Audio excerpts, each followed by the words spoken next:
Мужская гонка, наверное, порадовала. Можно ее назвать самой такой успешной для Коми на финале Кубка России, или все-таки как-то... Или нет? Да. Ну, вы знаете, сегодня ребята, конечно, очень порадовали не только на финише, но и в ходе всей дистанции. То есть очень здорово каждый из них провели тактически эту гонку. Значит, то, что сегодня весь пьедестал почета наш, это вдвойне радостно. Мы, конечно, ожидали от них такого результата, но чтобы первое, второе, третье место, это сюрприз. Чем и интересен лыжный спорт, в принципе.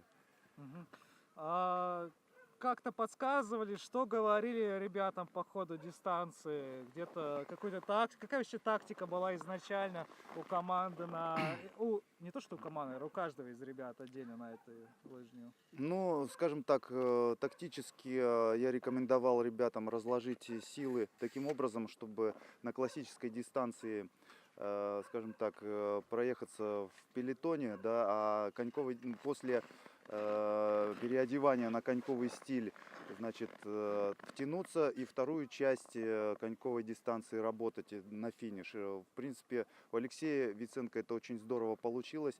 Ну, у ребят Ермила Вокуева и Семикова Ильи тоже здорово получилось, но не настолько, да. Но то, что они все в тройке, все три призера, то это говорит о том, что каждый из них сегодня мог выиграть. У Алексея это получилось, скажем так, сегодня лучше. Вот Алексей Виценко вчера был такой уверенный финиш в командном спринте. Сегодня тоже отработал подъем, довольно уверенно финишировал, оставив позади себя далеко соперников.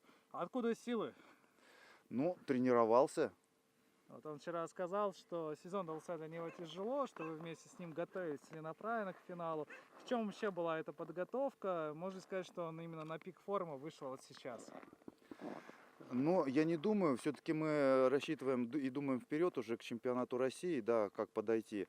Эти старты у него, ну, скажем так, я не ожидал даже от него такой прыти, да. Но, как правило, Алексей такой человек, который вот он настраивается очень серьезно, выходя на гонку, да, на любую, как бы там ни было, какое бы ни было у него текущее самочувствие. И сегодня можно сказать, что у него все удалось.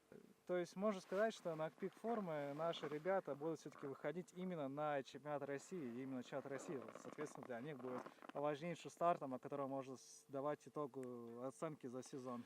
Да, действительно, чемпионат России это главный старт сезона. И несмотря на то, что после сезона у кого-то может быть уже усталость, все к нему готовятся, настраиваются.